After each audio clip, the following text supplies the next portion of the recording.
Clean up your act or watch out. That's the message of the International Olympic Committee to the Indian Olympic Association.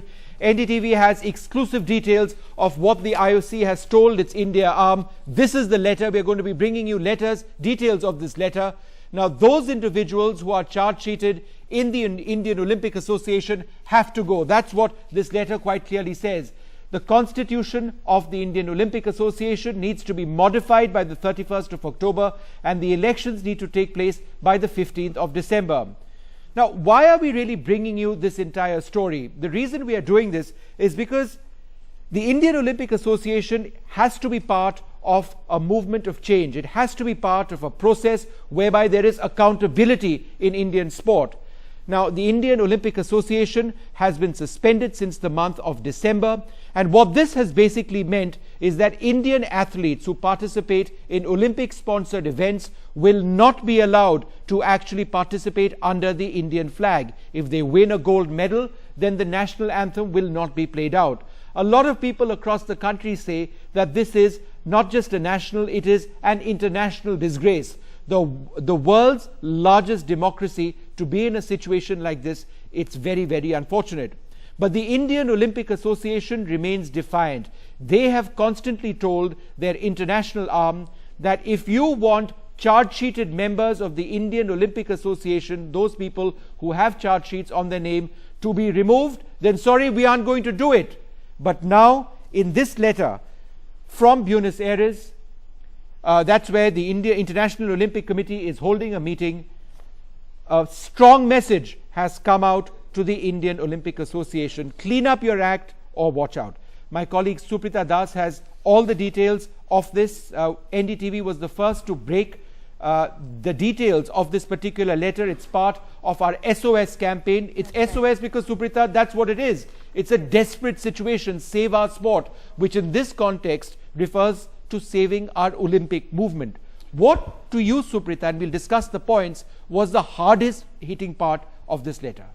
Well, this is the letter, we'll show it to our viewers as well, the letter that we're referring to. This is the letter that the International Olympic Committee has sent India, and essentially there are two deadlines that we're looking at. The first being that of the 31st of October, and that is when the IOC wants the Indian Olympic Association members to have a General Assembly meeting by them. That is very important because now we know what the problem is, and we also know that the only solution to that problem is to do away with officials who have any sort of criminal background. That is an absolutely non-negotiable thing. However, how do we then, do it? Are the officials who are a part of the IOA, are they going to then step down? Are they going to let go of their egos, step aside and think that, look, this is the bigger deal. We need to think of India's future in the Olympic movement. We need to think of the future of the Indian athletes and step down. So that's one.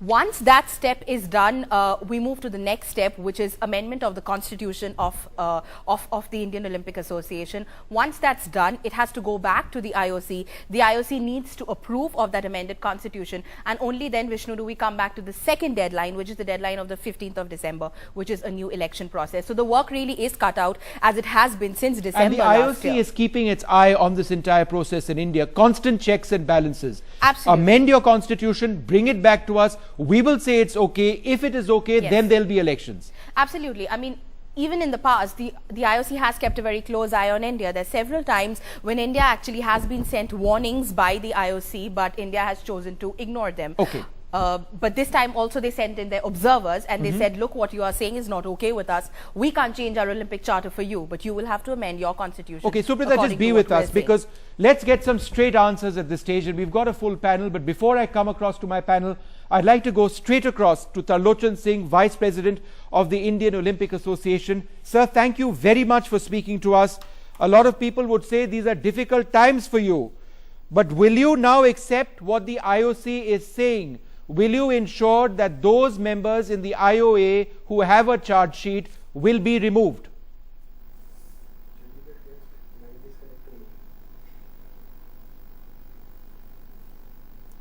Mr. Tarlochan Singh, can you hear me, sir?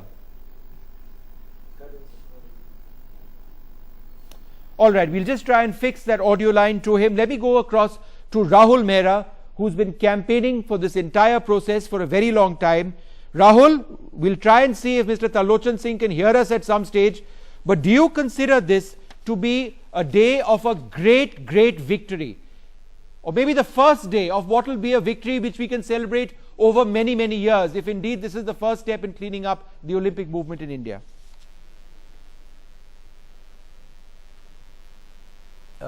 Vishnu, it's so sad that we have to call such days as victorious days. This should have been the most shameful day in the sporting history of India, and we are trying to now probably have some kind of a victory out of it.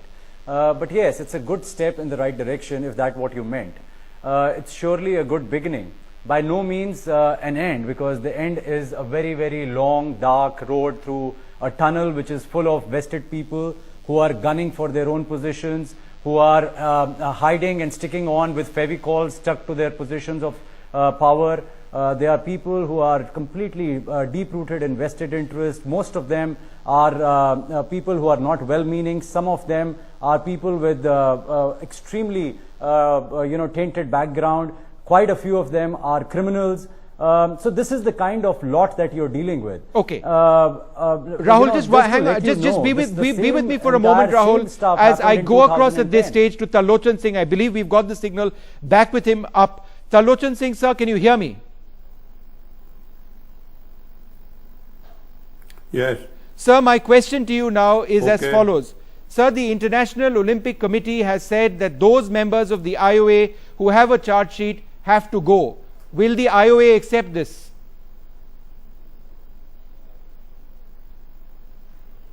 You see, the letter has come today, and they are given enough time till 30th of October for the Indian Olympic Association to consider and take decisions. So we are all well prepared to discuss it.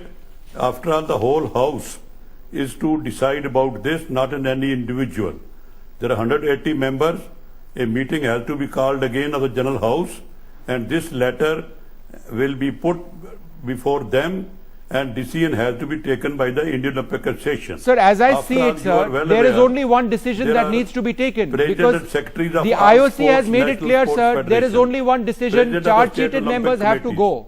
Sir, charge-sheeted members have to go. You can discuss as much as you like, but you accept that charge-sheeted members have to go, sir?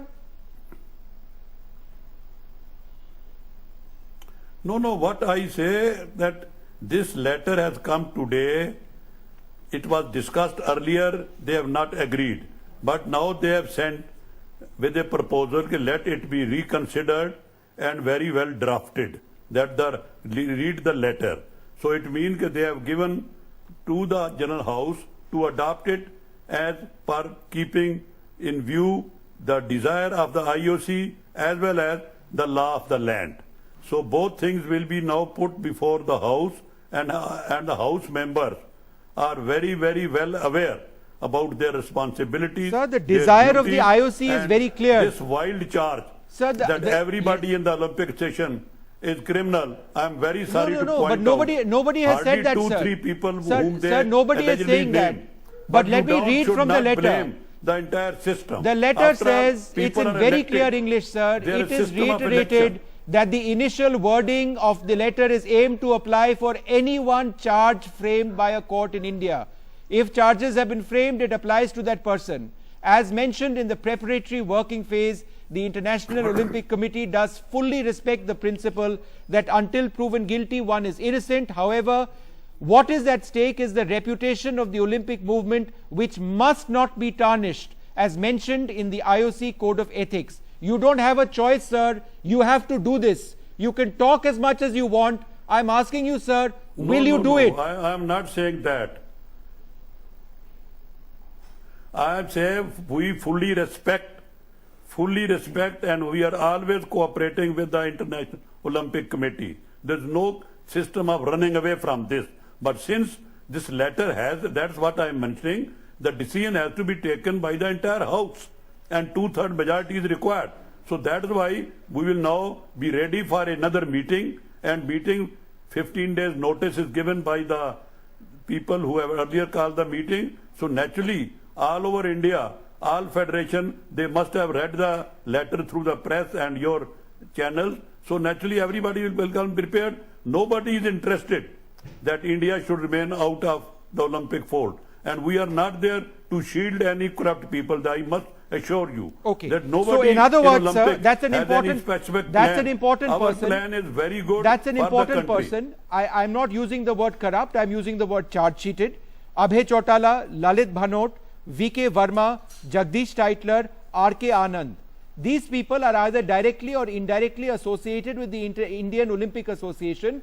Will these people now be dropped? You see that after all, whom you say charge-sheeted, the House has also the authority So, to sir, listen the to their House views has also. different rules After all, of what when you take constitutes a decision, charge sheet. You cannot. That's what I say. Okay. I am not body to make a decision or commit I on understand behalf that, of sir. Indian Olympic Association. I You will understand agree that. with me I that understand, the sir, House is the to point discuss you are making. and decide. Yes. And I understand your point, and you are saying the same point, sir, over and over again. And so thank you let for us coming wait. on record. After all, Sir, nobody will go against the interest of the country. Yes. Individuals are not above India. Yes. Individuals are not above the country. Correct. And country interest will be the first interest. Yes. Thank you. So Thank let you us very wait much, sir. And don't jump at the conclusion. Okay. House has already taken cognizance of many facts which we have already adopted our constitution. The tenure has already been done. So everything has already been done. So this has to be discussed and wait for the meeting.